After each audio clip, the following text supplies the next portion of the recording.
और जब तुम्हारे मन पर तुम्हारा होश गहन हो जाएगा तो तुम चकित हो।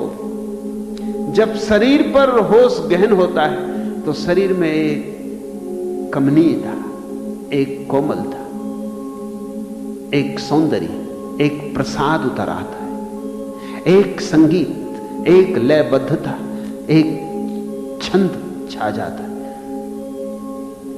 शरीर के उठने बैठने में एक अद्भुत लालित्य आ जाता है। सारी भाव भंगिमा में एक भगवत्ता छा जाती है, एक गहन शांति, एक मौन, एक उत्फुल्लता, रोए रोए में एक उत्सव। और जब मन पर बोध गहन हो जाता है तो वासनाएं, विचार अपने आप विदा हो जाते। लड़ना नहीं पड़ता। जो लड़ा वह तो हारा, जो जागा वह जीता। इस सूत्र को खूब याद कर लेना, जो लड़ा वह हारा। पूरी तरह हार गया। हजारों वर्षों की यात्रा में कितने नदियां, कितने वन प्रांतर पार किए, फिर भी चलने का अर्थ पता ना लगा।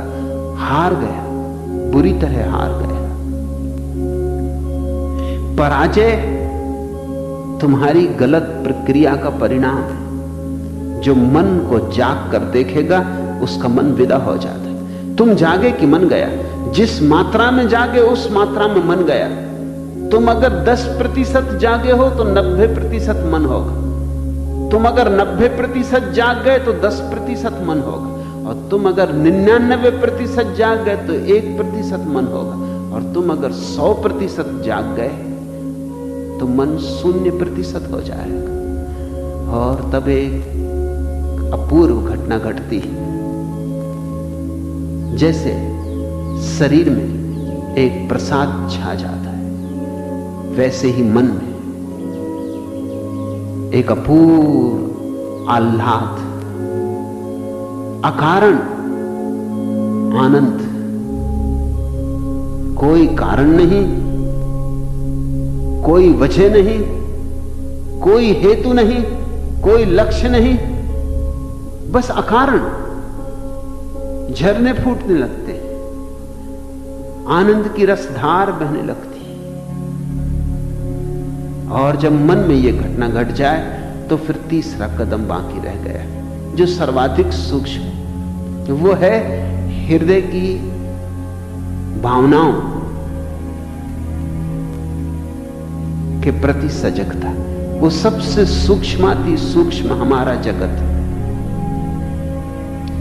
भाव विचार से भी गहरे और भाव विचार से भी नाजुक। फिर आखिरी प्रयोग करना है अपनी भावनाओं को देखना है। विचार पर जो जीत गया वो भावनाओं पर भी जीत जाएगा। राज तो वही है, कीमिया तो वही है, कला तो वही है, सिर्फ अब गहराई बढ़ाए जाना। तैरना आ गया तो अब क्या फर्क पड़ता है, उथले में तैरे कि गहरे में तैरे। भावना का जगत सर्वाधिक गहरा है। जब भावनाओं के प्रति तुम जागोगे, जिस मात्रा में जागोगे उस मात्रा में भावनाएं भी विदा हो जाएंगी।